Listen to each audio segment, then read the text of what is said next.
Magbibigay na naman tayo ng idea kung paano maglagay ng clutch housing, mga washer, lahat ng washer sa clutch side mga idol, no? Clutch hub, clutch wheel, tapos yung nut niya, tapos yung mga washer, siyempre napaka-importante nun. Ayan, dito sa mga naka-sniper na carb type. Okay, sniper 135. Right, so umpisa na natin mga idol, no? So una mga idol, bago ang lahat. Ayan, so meron yung washer na may washer yan na manipis. Ayan, no? May manipis na washer, tapos medyo makapal siya ng konti. So unahin nyo itong pinakamanipis dito. Ayan, lagyan natin siya dito. Ayan, tapos susunod natin itong isang washer na medyo manipis lang din, hindi siya sobrang nipis. Yung susunod na natin itong clutch housing. Sa clutch housing, ikot-ikot lang. Yung pasok na, no? Tapos susunod natin yung washer niya na merong ayan, may mga gear sa gitna. Okay, so lagay natin siya. Ito naman walang baliktaran to. So paras lang siya ng mga AZ, Yamaha, mga YTX. So lagay niyo siya ng pagganito. Yan. I-shoot niyo na, di ba? So pag shoot na, wag niyong agad okay na 'yun, ha. Dapat ililihis niyo siya para hindi siya lalabas pagka ginalaw natin yung clutch housing. Dapat hindi to lalabas. Babangga dapat to. Ayan, okay. Yan dapat ganyan. Kasi kung may lagay niyo siya na, halimbawa nilagay niyo na, tapos pagka nilagay niyo, mabubunot kasi diretso to. So, hindi po pwede, no. So dapat ililihis niyo siya. Yan, tapos saka niyo lalagay itong clutch hub. So dapat hindi nabubunot. Okay, lagay na natin itong clutch hub. Yan.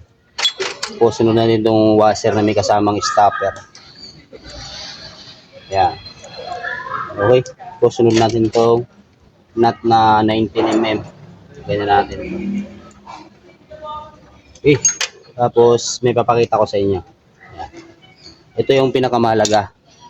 Yung bulitas. So, baka kung ano naman ang iniisip nyo. Bulitas to. Para to dito. Para mayroon kayong clutch pag halimbawa hindi nyo may lagay yan, patay kayo.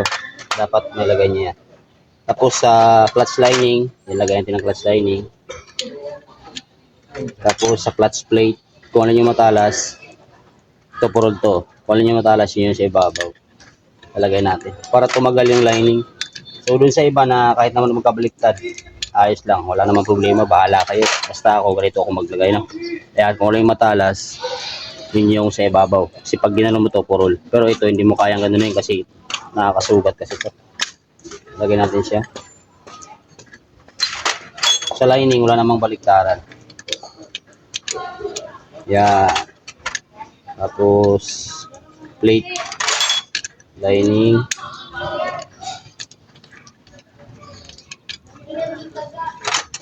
Tapos plate. Basta ang plate, huwag nyong babaliktarin. Kung ano yung matalas na. Yung yan. Tapos higpitan na natin ito. Okay. Yan. Lagay na natin to. Ito naman meron tong marking. Ayan o. Makikita nyo. Yan. May marking yan o. Meron yung marking. Yan. Hanapin mo kung saan yung arrow. Wala na ay bilog. Wala namang ibang bilog dyan. Bukod tanging ito. Yan. So yan. Magkatapat yung dalawa na yan. So, ibig sabihin, yan yung pinaka-shoot niya dyan. Okay, lagay natin yung spring. Yan, tapos itong mga tornilyo. 4. Yan. Yun lang mga idol, no? Sarado na natin siya. Sana nakabigyan nyo naman tayo ng idea. Right?